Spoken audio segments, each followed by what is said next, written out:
Bienvenue à votre émission Détente politique. L'émission qui donne la parole aux candidats à la présidentielle, l'unique émission où les candidats se détendent, où ils se livrent en ordinaire aux téléspectateurs. C'est le lieu ici de saluer, n'est-ce pas, le président du PARCES, 15e candidat à la présidentielle, mais qui donne la parole et qui donne la visibilité à ses adversaires politiques. Nous recevons aujourd'hui M. Do Pascal Sessouma, candidat donc à COSIAM 2020.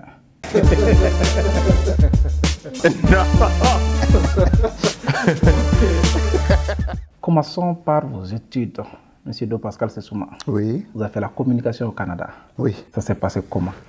Déjà, quand vous êtes journaliste de profession, la communication, c'est comme une porte d'entrée naturelle. Mais la communication, ce n'est pas le journalisme. C'est différent. Vous êtes journaliste de profession, en même temps communicateur par la suite. Ce n'est pas incompatible, là? Pas du tout. C'est quoi la différence justement entre les deux? Le journalisme, c'est l'analyse des faits. C'est l'information. C'est les faits. Je vous dis, vous avez un habit qui tire vers le rouge ou l'orange. Et vous tenez un stylo qui est bleu. Ça, c'est les faits. La communication, c'est la manipulation des faits en faveur de telle ou telle situation. Par exemple, votre stylo, si je dis que votre stylo, il n'est pas blanc, je n'ai pas menti. Exact. C'est la communication, ça. Do Pascal Sessouma a été communicateur. Non, communicateur un jour, communicateur toujours. Donc vous voulez dire menteur un jour, menteur toujours. Au Canada, ça s'est bien passé? Vous étiez dans la crème, ça s'est super bien passé, vous n'avez pas eu de soucis? Vous savez, c'est là-bas que j'ai compris que les études, là, c'est très sérieux. Vous savez qu'au Canada, vous ne pouvez pas avoir votre diplôme si vous n'avez pas assisté vous-même, personnellement, physiquement, à moins de 75% des cours. C'est impossible. Donc très sérieux là-bas? Très, très sérieux. Avant d'aller au Canada, oui. Vous étiez à Dakar? Pour les études de journalisme, au CESTI, oui. Et l'école le CESTI de Dakar avait cette particularité que dès que vous sortez, vous êtes déjà opérationnel. La preuve, moi j'ai eu mon diplôme le 10 décembre 81. J'ai pris l'avion le 11 décembre 81 pour venir, 1981, pour venir à ce qui s'appelait à l'époque la Haute-Volta. Et mon premier journal télévisé, je l'ai présenté le 24 décembre 1981. Donc, moins de 2 semaines après mon arrivée. Avant d'aller à Dakar, vous êtes d'abord à l'université de Ouagadougou? En géographie. Mais de la géographie au journalisme, il paraît que c'était trop chaud pour vous, vous n'arrivez pas à tenir. Do Pascal, il piétinait et que même les conditions d'études étaient difficiles. Do Pascal s'alignait très tôt pour manger au restaurant universitaire, il tirait les cours. Géographie, ça n'a pas marché, vous avez fui. Vous avez fui Ouagadougou pour aller à Dakar. Il n'y avait pas de restaurant universitaire à l'époque. Hein. De géographie à journalisme. J'ai fait des études un peu en zigzag. Vous savez que je suis passé par l'interséminaire de Kosoguin. En fait, par les séminaires, le petit séminaire de Nassau, et ensuite à l'interséminaire de Kosoguin, qui était un peu l'antichambre du grand séminaire de Koumi. Alors, il s'est passé qu'en 1975-76, il y a eu bisbille entre l'Église catholique, avec le cardinal Paul Zungurana, avec les étudiants, les futurs séminaristes, les futurs prêtres donc, que nous étions. Pour la petite histoire, parmi nos aînés, il y avait un certain Achille Tapsouba. Donc, moi, j'étais en première D. Après avoir fait donc une seconde A, donc j'ai fait une première D. Et comme on nous a chassés, on a vidé l'établissement. Tout l'établissement. On avait dit, vous ne revenez plus. Il fallait bien que je me trouve un endroit. Et c'est parce que j'avais fait la première D que l'un des rares établissements qui avait l'internat en première D pour faire le bac D, c'était le collège Joseph Moukassa de Koudougou.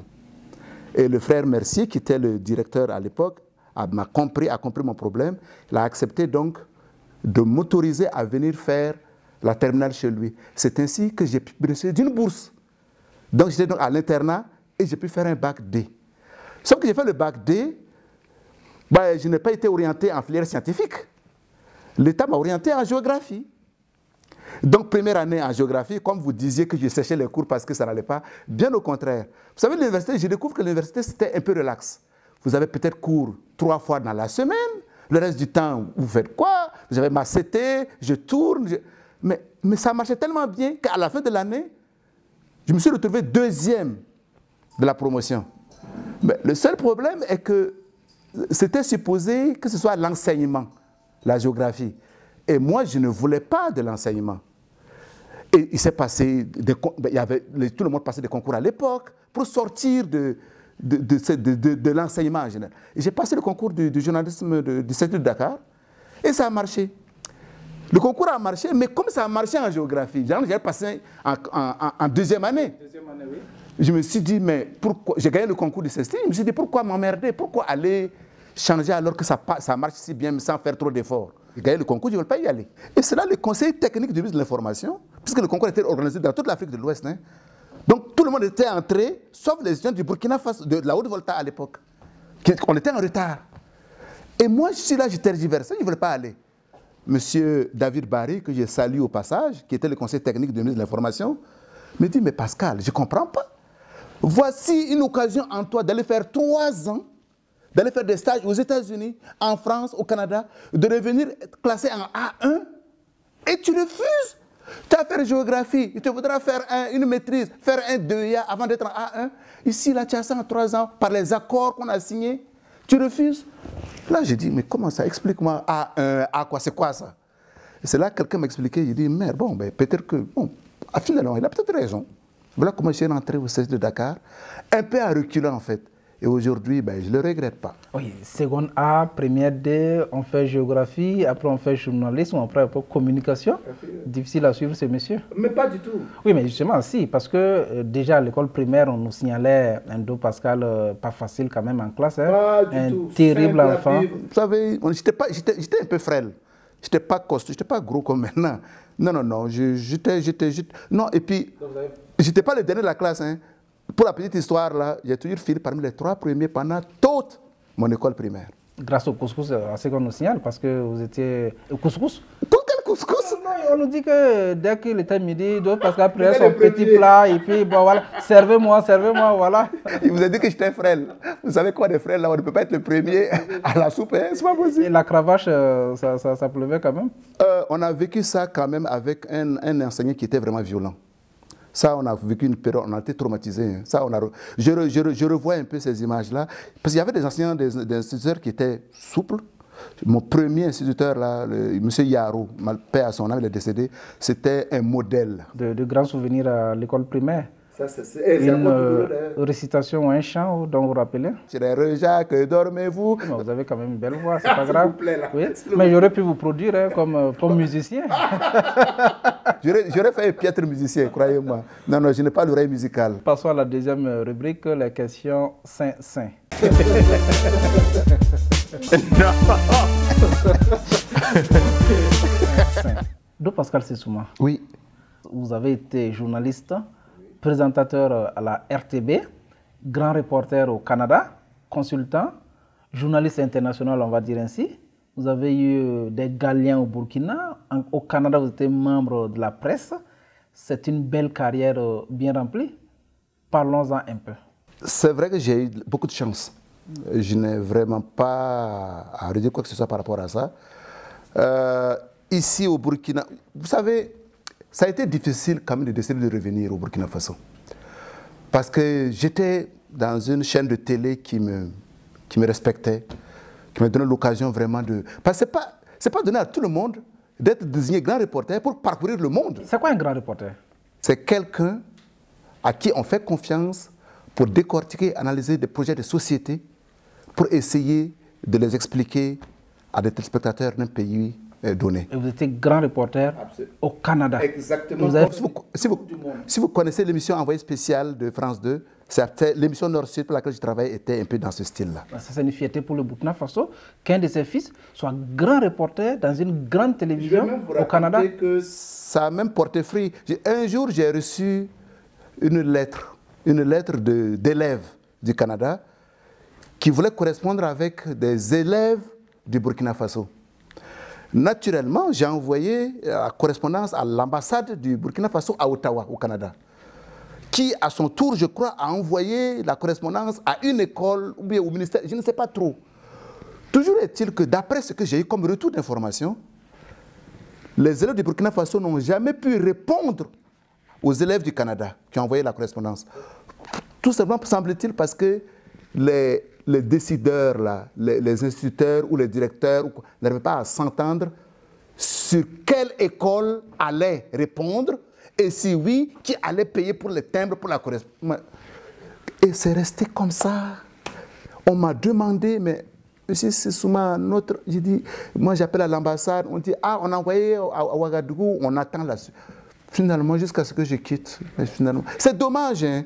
Il y a parfois des opportunités comme ça qui se présentent, mais que l'on perd à cause de la désorganisation parfois de notre système ou de santé ou d'éducation. Dans beaucoup d'activités, il y a beaucoup de choses qui se passent comme ça. Vous avez beaucoup tourné. On regarde ici avec le président du Nicaragua, ici avec un ministre du Canada, Lassana Conté. Vous avez fait vraiment pratiquement tout. J'ai eu beaucoup de chance, comme je le dis, effectivement, et ça m'a beaucoup formé aussi. Et quelque part aussi, comme c'était une émission qui portait sur les questions de développement, c'est là que j'ai pris conscience aussi de certains enjeux. Finalement, l'Afrique, là, on est béni par Dieu. L'Afrique est bénie par Dieu. Malheureusement, ce sont les Africains eux-mêmes là qui refusent leur propre développement. Parce qu'au fond, on a tout ici pour être bien. On a tout pour réussir. On a tout pour être... Je n'aime pas le mot développer. Je n'aime pas le mot développement. Je veux seulement que les Burkinabés sortent de la misère. Moi, je préfère le terme bien-être ou mieux-être. Parce qu'au fond, c'est quoi être développé? Ce n'est pas en termes d'immeubles, R+14. Non, ce n'est pas en termes de véhicules V8. C'est pas non, mais juste avoir de quoi vivre. Là où il n'y a pas d'eau, qu'il y ait de l'eau. Là où il n'y a pas de route, qu'il y ait des routes. Là où il n'y a pas de dispensaire, qu'il y ait des centres de santé. Là où il n'y a pas d'école, c'est juste ça. C'est ça pour moi le plus important. Moi, mon cousin qui est au village, qui a le minimum pour manger, pour boire, qui joue au ballon et tout, il peut être plus heureux que celui qui a avoir 2000 dans son immeuble. Mais j'en veux comme exemple et comme preuve. Imaginez, vous savez, il y a un système de développement, de bien-être qui est en train de se créer dans les pays occidentaux maintenant. Les gens, ils sont fatigués de vivre dans du béton. Ils sont au 22e étage d'un immeuble. Leur bonheur, là, c'est d'aller dormir dans une étable sur du foin. Respirer l'herbe, respirer la nature. Ils vont payer cher pour ça. Vous imaginez ça? Parce que quelque part, là, c'est le monde à l'envers. Alors qu'en fait, le bonheur se trouve dans la simplicité des choses. Super.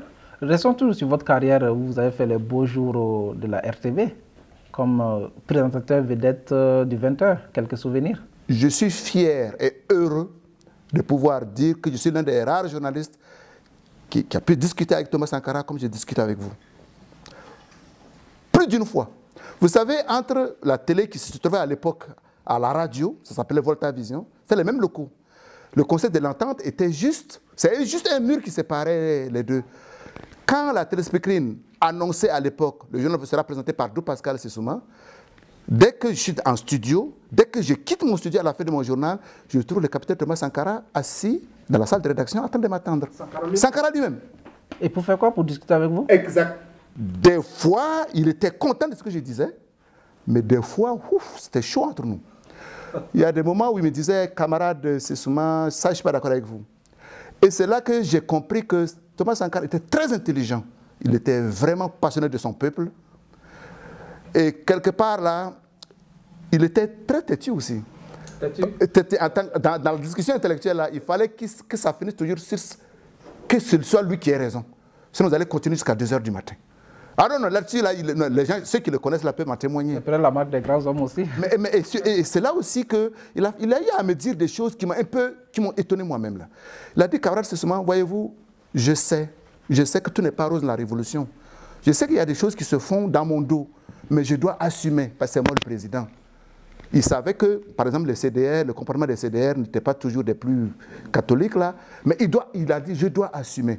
Et c'est là aussi, il avait cette clairvoyance parfois de dire, la révolution, parfois aussi, c'est reconnaître certaines vérités. Par exemple, il m'avait dit, le colonel Césarbo, c'est un réactionnaire. Nous l'avons renversé parce qu'il est pourri, il est corrompu, c'est un réactionnaire. Mais il a pris une décision qui était finalement très bénéfique pour le pays. Quand il avait pris un décret interdisant que les travailleurs burkinabés aillent travailler en Côte d'Ivoire, à Toubouchan, il fallait une autorisation de sortie. Il a dit que c'était une très bonne décision. Je lui ai demandé, mais pourquoi l'avoir supprimé? Mais parce que c'était pris par un réactionnaire, camarade Sissouma. Si vous êtes élu, quelle sera votre marque de fabrique en tant que journaliste, en tant que communicateur? Je dirais que sur ce point, j'ai une longueur d'avance sur mes concurrents. Parce que je suis déjà imprégné des problèmes de société. Parce que je les ai vécus, je les ai analysés, je les ai compilés, et je crois être en mesure d'apporter des solutions crédibles et fiables. Ce n'est pas de la démagogie. Nous avons ce qu'on appelle le défaut professionnel.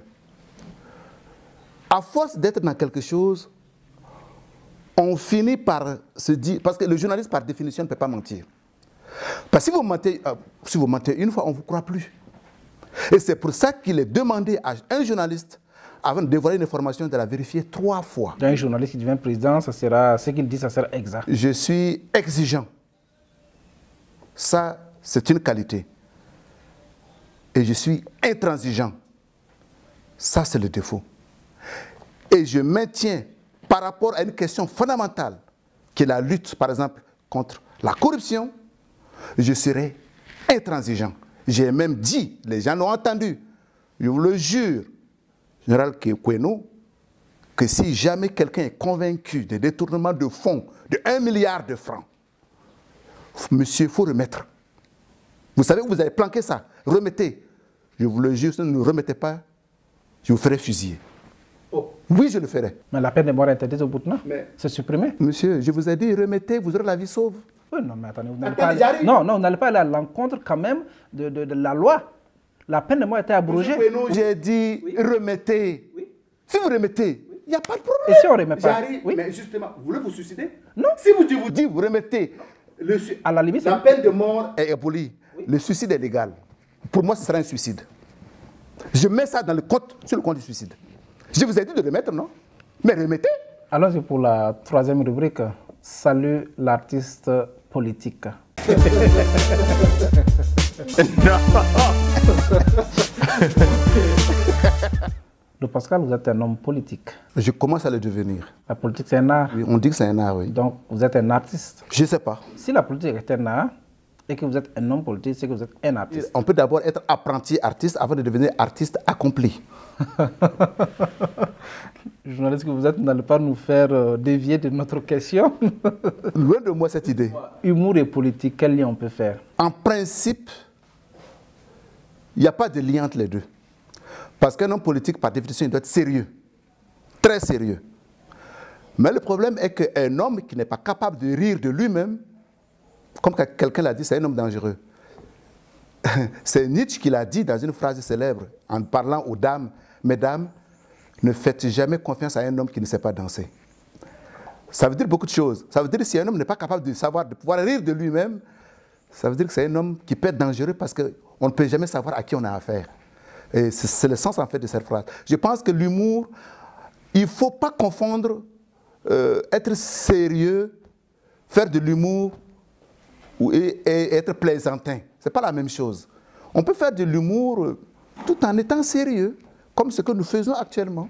C'est de l'humour, mais on dit des choses sérieuses là-dedans. Mais je parle des hommes politiques qui parfois font des promesses démagogiques. Nous, nous en rions. Dans un tribunal, vous n'êtes pas obligé de dire la vérité. Mais ne mentez pas. C'est une différence. On vous pose une question. Si vous savez que vous n'allez pas dire la vérité, taisez-vous. Ils préfèrent le silence au mensonge. C'est la même chose. Ne promettez pas ce que vous ne pouvez pas réaliser. Non, on vous suivra pendant votre campagne électorale. et puis après, on fera le point. J'ai déjà dit, je ne ferai jamais une promesse que je sais ne pas pouvoir tenir. Faites une blague de Pascal. Quand j'étais journaliste à la télé, un jour, deux lobbies qui se rencontrent en plus chemin. Première demande, Kambou demande à Kambiré, mais Kambiré, tu as vu, c'est souvent hier à la télé, il a parlé à la télé. Il dit, tu n'as pas vu à la télé? Non. Mais tu as une télé chez toi, non? Oui. Mais il n'est pas sorti. La télé, mais est-ce que tu as branché la télé? Ah, il faut brancher, non? Mais voilà, donc c'est fini. Je n'ai encore plus de blagues sur les lobbies, c'est fini.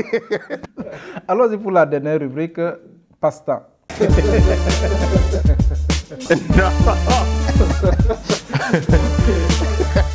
Do Pascal. Oui. Sport. J'ai beaucoup pratiqué dans le passé. J'étais un footballeur amateur, mais je jouais beaucoup. La pétanque aussi, j'ai fait. Côté culture, musique, cinéma, danse, théâtre. J'ai fait un peu de théâtre et puis c'est là-bas que j'ai connu le grand Soutiki Kouyaté. C'était notre coach à l'interséminaire. Do Pascal, oui. Journaliste. Oui. Regardez cette caméra. Oui. Mettez-vous bien à l'aise. Oui. Faites-nous le journal de 20 h, s'il vous plaît. Situation tendue en Côte d'Ivoire. Les manifestations se poursuivent autour de la candidature d'Alassane Dramane Ouattara. Situation tendue également en Guinée-Conakry, où les partisans de Cellou Dalein Diallo refusent la victoire proclamée de Alpha Condé. Situation tendue toujours au Cameroun, où les séparatistes ont abattu plusieurs personnes au cours de ce week-end. Mesdames, Messieurs, bonsoir, bienvenue sur le 20 h de la RTB. Merci de Pascal, c'est souvent, merci bien. Merci. Voilà. Non.